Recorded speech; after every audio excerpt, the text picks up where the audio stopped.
പൂങ്കുന്നത്തെ വസതിയിൽ അന്തരിച്ച ഗായകൻ പി ജയച്ചൻ്റെ മൃതദേഹം പൊതുദർശനത്തിന് വെച്ചിരിക്കുകയാണ്. അവിടെ നിന്നും എസ് വിജയകുമാർ തത്സമയം ചേരുന്നു.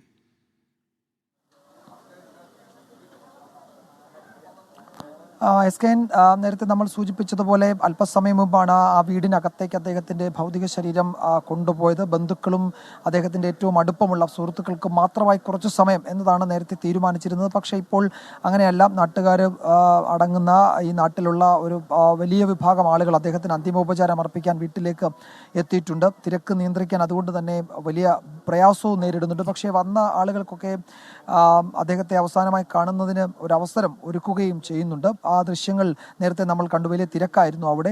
നേരത്തെ അത് ഈ പൊതുദർശനം എന്നത് സംഗീത നാടക അക്കാദമി ഹാളിലേക്ക് മാത്രമാക്കാൻ തീരുമാനിച്ചിരുന്നു. അവിടേക്കാണ് തൃശ്ശൂരിലെ പൗരാവലിക്ക് അന്തിമോപചാരം അർപ്പിക്കാൻ അവസരം ഒരുക്കുക എന്നതാണ് നേരത്തെ തീരുമാനിച്ചിരുന്നത്. പക്ഷേ വലിയ തിരക്ക് ഇവിടെ അനുഭവപ്പെട്ടതോടെ കുറേ ആളുകൾ ഇവിടേക്ക് എത്തിയതോടെ ഇവിടെയും അത്തരം ഒരു ക്രമീകരണം ഏർപ്പെടുത്തേണ്ടി വന്നിട്ടുണ്ട്. 11 മണിക്ക് മുമ്പ് ഇവിടെ നിന്ന് സംഗീത നാടക അക്കാദമി ഹാളിലേക്ക് അദ്ദേഹത്തിൻ്റെ ഭൗതിക ശരീരം കൊണ്ടുപോകും. അവിടെ അദ്ദേഹത്തിന് അന്തിമോപചാരം അർപ്പിക്കാൻ ഒരു ക്രമീകരണം ഏർപ്പെടുത്തിയിട്ടുണ്ട്. ധാരാളം ആളുകൾ അവിടേക്ക് അദ്ദേഹത്തെ അവസാനമായി കാണുന്നതിന് എത്തുന്നുണ്ട്. തൃശ്ശൂരിലെ പൗരാവലി മാത്രമല്ല, കേരളത്തിൻ്റെ വിവിധ ഭാഗങ്ങളിൽ നിന്നെത്തിയ അദ്ദേഹത്തിൻ്റെ ആരാധകരും സുഹൃത്തുക്കളും ഒക്കെ അടങ്ങുന്ന ഒരു വലിയ സംഘം ആളുകൾ ഇപ്പോൾ തന്നെ അവിടെ എത്തിയിട്ടുണ്ട്. അവർക്കൊക്കെ അവസാനമായി ജയചന്ദ്രനെ കാണുന്നതിന്, അവരുടെ പ്രിയപ്പെട്ട ജയേട്ടനെ കാണുന്നതിനുള്ള അവസരം അവിടെ ഒരുക്കിയിട്ടുണ്ട്. ഈ വലിയ തിരക്ക് അവിടെയും ഉണ്ടാകുമെന്നറിയാം. ഒരു സമയക്ലിപ്തത പാലിക്കുക എന്നത് അതുകൊണ്ട് തന്നെ അസാധ്യമാവുകയും ചെയ്യും. നാളെ രാവിലെയാണ് സംസ്കാര ചടങ്ങുകൾക്കായി മൃതദേഹം ചേന്ദമംഗലത്തേക്ക് കൊണ്ടുപോകുന്നത്. അതുവരെ ഇവിടെ ഈ വീട്ടിലായിരിക്കും പിന്നീട് ഉച്ചയ്ക്ക് ശേഷം മൃതദേഹം സൂക്ഷിക്കുക. നേരത്തെ പറഞ്ഞതുപോലെ ബന്ധുക്കളും സുഹൃത്തുക്കളും അടങ്ങുന്ന അദ്ദേഹത്തിൻ്റെ പ്രിയപ്പെട്ടവർക്ക് മാത്രമായി കുറച്ച് സമയം എന്ന നിലയിൽ ക്രമീകരിച്ചിട്ടുണ്ട്. അത് ഉച്ചയ്ക്ക് ശേഷമായിരിക്കും ഇനി അത് സാധിക്കുക.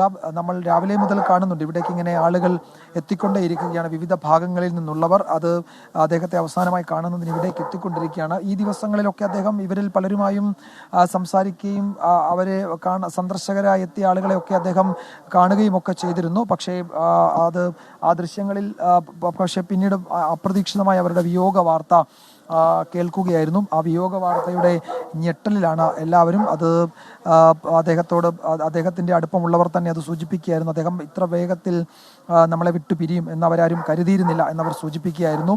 കാരണം ഈ ദിവസങ്ങളിൽ അദ്ദേഹത്തിന് ആരോഗ്യ പ്രശ്നങ്ങളുണ്ട്, ചില ബുദ്ധിമുട്ടുകളുണ്ട്, പ്രായത്തിൻ്റെതായ പ്രശ്നങ്ങളുണ്ട് എന്നൊക്കെ പറയുമ്പോഴും അദ്ദേഹം ഇത്ര വേഗത്തിൽ അവരെയൊക്കെ വിട്ടുപിരിയും എന്ന് കരുതിയിരുന്നില്ല ആരും. അതിൻ്റെ ഒരു ഞെട്ടൽ, അതിൻ്റെ ഒരു ഷോക്കിൽ നിന്ന് അവർ മുക്തരായിട്ടുമില്ല. ഇപ്പോൾ ധാരാളം ആളുകൾ ഇങ്ങനെ അവസാനമായി അദ്ദേഹത്തെ കാണുന്നതിന് വേണ്ടി ഇവിടേക്ക് വന്നുകൊണ്ടിരിക്കുകയാണ്. അവിടെ ആ വീടിന് മുന്നിൽ ഇപ്പോഴും വലിയ തിരക്ക് അനുഭവപ്പെടുന്നത് നമ്മൾ കാണുന്നുണ്ട്. അവിടെ മുഴുവൻ ആളുകൾക്കും, ഇവിടെ എത്തിയിരിക്കുന്ന മുഴുവൻ ആളുകൾക്കും അന്തിമോപചാരം അർപ്പിക്കാനായി അവസരം ഒരുക്കണം എന്നതാണ് ഇപ്പോൾ തീരുമാനിച്ചിരിക്കുന്നത്. നേരത്തെ ഞാൻ പറഞ്ഞതുപോലെ ബന്ധുക്കൾക്ക് മാത്രമായി അത് പരിമിതപ്പെടുത്തുകയായിരുന്നു ചെയ്തത്. പക്ഷേ അത് ഇനിയിപ്പോഴങ്ങനെ അത് സാധ്യമാകാതെ വരികയാണ്. ഇനിയിപ്പോൾ അത് മുഴുവൻ ആളുകൾക്കും, ഈ നിൽക്കുന്ന ആളുകൾക്ക്, ഇപ്പോൾ നമ്മൾ കാണുന്ന ഈ നീണ്ട നിര, ഒരു പക്ഷേ ഇവിടെ നിന്നും ഈ വീടിൻ്റെ മുറ്റവും കടന്ന ആ പ്രധാനപ്പെട്ട നിരത്തിൻ്റെ അവിടെ വരെ ആൾക്കൂട്ടം ഇങ്ങനെ എത്തിയിട്ടുണ്ട്. അവർക്കൊക്കെ ജയേട്ടൻ എന്ന അവരുടെ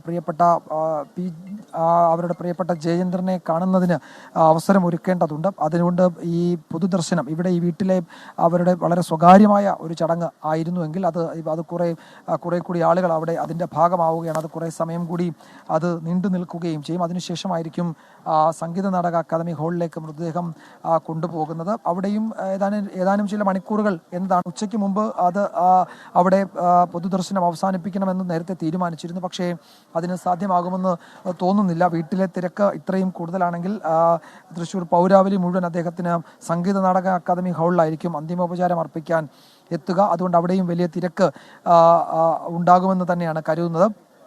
ജയചന്ദ്രനെ സംബന്ധിച്ച് ഈ നാട്ടുകാർ അവരുടെ ഒരു നാട്ടുകാരനാണ്, തൃശ്ശൂർക്കാരനാണ്, ഒരു പൂങ്കുന്നത്തുകാരനാണ്. കഴിഞ്ഞ കുറേ വർഷങ്ങളായി അദ്ദേഹം ഇവരുടെ പൊതുജീവിതത്തിൻ്റെ, സാംസ്കാരിക ജീവിതത്തിൻ്റെ ഒക്കെ ഭാഗമാണ്. അപ്പോൾ അതുകൊണ്ട് ആ നിലയിലൊരു വ്യക്തിപരമായി ഒരു വൈകാരിക അടുപ്പം അദ്ദേഹത്തോട് ഈ നാട്ടുകാർക്ക് എല്ലാവർക്കും ഉണ്ട്. അതുമാണ് ഇത്രയും വലിയ തിരക്ക്. അദ്ദേഹത്തെ അവസാനമായി കാണാൻ ഇവിടെ എത്തുന്നവരുടെ എണ്ണം ഓരോ മിനിറ്റിലും കൂടുന്നത് അതുകൊണ്ട് തന്നെയാണ്. ഇതിൽ പലർക്കും വ്യക്തിപരമായി അദ്ദേഹവുമായി വേറെ അടുപ്പം എന്ന് വെച്ചാൽ ദിവസവും കാണുന്ന സംസാരിക്കുന്ന ഒരു അയൽക്കാരൻ അല്ലെങ്കിൽ ഒരു നാട്ടുകാരൻ എന്ന അടുപ്പം ഇതിൽ പലർക്കുമുണ്ട്. അത് നേരത്തെ നമ്മളോട് സംസാരിച്ച പലരും അത് പങ്കുവെക്കുകയും ചെയ്തു. അദ്ദേഹം അങ്ങനെ ഏതെങ്കിലും തരത്തിൽ ഒരു ഗായകൻ, ഒരു കലാകാരൻ 5 സംസ്ഥാന അവാർഡുകൾ, ഒരു ദേശീയ അവാർഡുകൾ ഒക്കെ വാങ്ങിയ ഒരു കേരളത്തിലെ ഒരു പ്രധാനപ്പെട്ട ഗായകൻ എന്ന ഒരു പ്രത്യേകതയുമില്ലാതെ സാധാരണക്കാരൻ എന്ന നിലയിൽ അവരുമായി ഇടപഴകുകയും അവരോട് സംസാരിക്കുകയും അവരുടെ കാര്യങ്ങളിൽ ഇടപെടുകയും ഒക്കെ ചെയ്യുന്ന തരത്തിലൊരു ബന്ധം അദ്ദേഹം കാത്തു സൂക്ഷിച്ചിരുന്നു. ഒട്ടും അകലമില്ലാതെ വളരെ അടുപ്പം എല്ലാവരോടും കാത്തു സൂക്ഷിച്ചിരുന്ന ആളാണ് ജയചന്ദ്രൻ. അതാണ് ഒരുപക്ഷെ ഒരു ഗായകൻ എന്നതിനൊപ്പം അവരുടെ പ്രിയപ്പെട്ട ഒരാൾ അവരെ വിട്ടു പിരിയുന്നു എന്ന ഒരു സങ്കടം പലർക്കുമുള്ളത്. അതാണ് ഈ പ്രതികരണങ്ങളിലും നമ്മൾ രാവിലെ തേടിയപ്പോൾ പലരുടെ പ്രതികരണങ്ങളിലും അത് വ്യക്തമാവുകയും ചെയ്തു. ഇപ്പോൾ ദൃശ്യങ്ങളിൽ കാണാം ആ നിര, അത് പ്രധാനപ്പെട്ട റോഡ് ആ നിരത്ത് കഴിഞ്ഞും പോയിരിക്കുകയാണ്. അപ്പോൾ പൂങ്കുന്നത്തുള്ളവർ മാത്രമല്ല, തൃശ്ശൂർ നഗരത്തിലൊക്കെയുള്ള പലരും അദ്ദേഹത്തെ അവസാനമായി കാണാൻ ഇവിടേക്ക് ഇപ്പോഴും എത്തുകയാണ്. നേരത്തെ 10 മണിയോടെ ഇവിടെ നിന്ന് അക്കാദമി ഹാളിലേക്ക്, സംഗീത നാടക അക്കാദമി ഹാളിലേക്ക് അദ്ദേഹത്തിൻ്റെ മൃതദേഹം മാറ്റുകയും അവിടെ പൊതുദർശനം നടത്തുകയും കൂടുതൽ ആളുകൾ അവിടേക്ക് എത്തണം എന്നതായിരുന്നു ഒരു പൊതു നിർദ്ദേശമായി വന്നത്. പക്ഷേ അത് ഈ ഘട്ടത്തിൽ സാധ്യമാകുന്നില്ല എന്ന ഉറപ്പാണ്. ഇപ്പോൾ ഇത്രയും ആളുകൾ ഇവിടെ കാത്തു നിൽക്കുന്നു. അവർക്കൊക്കെ അദ്ദേഹത്തെ കാണാൻ അവസരം ഒരുങ്ങണം. അപ്പോൾ അതുകൊണ്ട് ആർക്കും ആ മട്ടിലൊരു നിരാശ ഉണ്ടാകാൻ പാടില്ല എന്നതിപ്പോൾ തീരുമാനിച്ചിട്ടുണ്ട്. അപ്പോൾ ഇത്തരം ഒരു പൊതുദർശനം വീട്ടിൽ തീരുമാനിച്ചിരുന്നില്ല എങ്കിൽ പോലും അത് ഈ ഘട്ടത്തിൽ ഒരു ആവശ്യമായി വന്നിരിക്കുകയാണ്. അദ്ദേഹത്തെ അവസാനമായി കാണാൻ എത്തുന്നവരുടെ നീണ്ട നിര ഇപ്പോൾ നമ്മൾ നിൽക്കുന്ന ആ വീടിന് മുന്നിൽ കൂടിയുള്ള റോഡും കടന്ന് കുറെ കൂടി നീങ്ങിയിരിക്കുകയാണ്. കൂടുതൽ ആളുകൾ അവിടേക്ക് അദ്ദേഹത്തെ കാണാനായി വന്നുകൊണ്ടിരിക്കുകയാണ്. നേരത്തെ നമ്മൾ സൂചിപ്പിച്ചതാണ് ഈ നാട്ടുകാർക്ക് അദ്ദേഹവുമായുള്ള വൈകാരിക ബന്ധവും അടുപ്പവും. അതാണ് ഈ ദൃശ്യങ്ങളിലും തെളിയുന്നത്.